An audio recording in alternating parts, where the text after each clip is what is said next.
Hi, I'm Wild Bill. It's the 3rd of January 2026, and the rumble in the jungle back there is my furnace. Now that you've heard me play piano with the mic here at the same setting, you might recognize how loud the furnace is and how quietly I play. But, oh well. Anyway, this is a Redbeard Pirate Radio analysis. Today, on what other people call the martial arts, but I don't. I call them fighting styles. And I have a reason. I'll explain it in time. So, these thoughts are my own, and for those of you that are interested, this is what it's like in my mind, day and night. The question we ask here is, are there any legitimate Wu Lin, martial heroes, warriors of prodigal attainment, fighting style masters today? And do I have a spin on it? Oh my, certainly.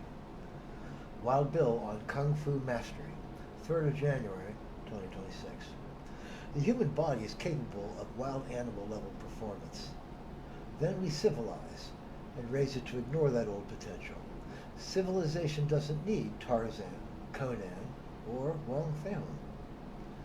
If you believe what science pretends is the seamless presentation of the evolutionary hypothesis, and is anything but, you will be well acquainted with the idea that species evolve or adapt to whatever specific environment they are trapped in. If the species evolution is isolated by island geography, desert, or climate, you get double recombinant recessives like red hair and blue eyes, or super pale or super dark skin, and male pattern baldness. Thanks a lot, Charlie Darwin. That principle applies also to skill sets, hobbies, crafts, and arts. Isolate a man with talent, and the most amazing things can emerge with him when he decides, or is forced, to enter society again. That's how the jazz greats were formed, carved, scourged from raw talent. And the great philosophers, and the most amazing sculptors, graphic arts creators, dancers, acrobats, fine arts painters, writers of fiction or fantasy. That fact, that voluntary isolation in order to concentrate on a specialty, is one road to greatness. It isn't the only one.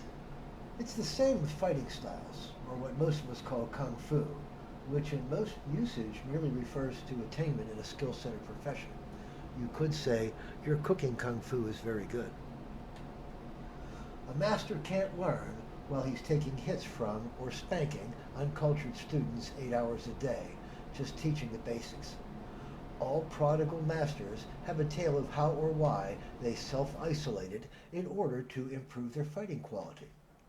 The most amazing thing is that the same restrictive system that definitively states it is only real if it's canon, if it's taught exactly like the original master did it, also allows for the perfection of the artistic soul watered by the same rain.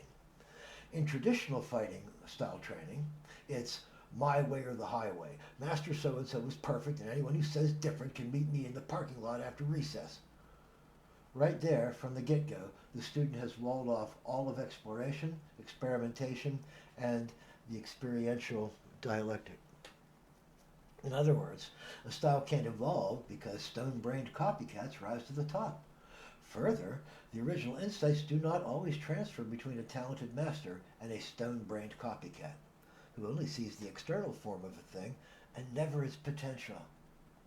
However, there's a lovely little counterintuitive safety valve implicit in these set-into-stone stylistic anchors. The self-isolating artist. The lonely man or woman, today's plethora of pronouns is undecipherable, this old boomer, who walks through the forest, eyes and mind open, sees the mantis and says, "Why, it's thus and so? How interesting. Wait, couldn't it apply to..." That doesn't happen in schools that transmit perfectly the master's look and the feel of his fists on a stone-brained student's tender parts. Which is most schools, always has been, the way of the private school, from the French École Polytechnique of old to the Ivy League badges of wealth we use to separate the wheat from the chaff today. Always the look and feel, never the internal insights and deepest implications of the originator, at the root of every stylistic choice. That's why so many period piece kung fu myths, stories, and movies have at their center an old master who has removed himself from the world, because that master began to question the written in stone style he wound his life around, begins to experiment, explore the implications in ways no fanboy school would ever allow. That's where the Kung Fu master comes from. Isolation, chosen freely or harshly imposed. And here's a series of small notes. It's true that isolation is not the only path to mastery, but novelty and revolution do not emerge from those who follow the herd.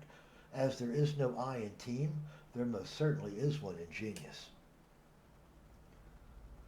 And as I said about Kung Fu is just mastery of a skill set. It isn't necessarily punching and kicking. It could be driving. It could be operating on the table. It could be any number of things. Your Kung Fu is very good, could apply to all those things and more. And you'll notice that I never once say that all this fighting style training is an art. Those who do say so are making a serious mistake. Art grows, improves, evolves, while Kung Fu schools teach crafts, methods anyone can learn by exactly copying the motions of the teacher, and in learning come to a perfect imitation of the material as it was taught. All of it. It's a brutal kindergarten where everyone wins, though certain bullies have way too much fun harassing the noobs. In simpler terms, a dojo is a trade school, not a fine arts college. While a trade school can teach valuable lessons, it doesn't teach art. I personally believe you can't teach art. It has to be in the child's soul, or else it's not going to be able to be brought out. I could be wrong. Kung Fu schools are trade schools. They can't teach genius, for there is no genius in copying. Copying is a craft, not an art. For a genius to produce genius-level insight, real progress in his chosen field, the potential master must self-isolate. Wild Bill, 3rd of January, 2026.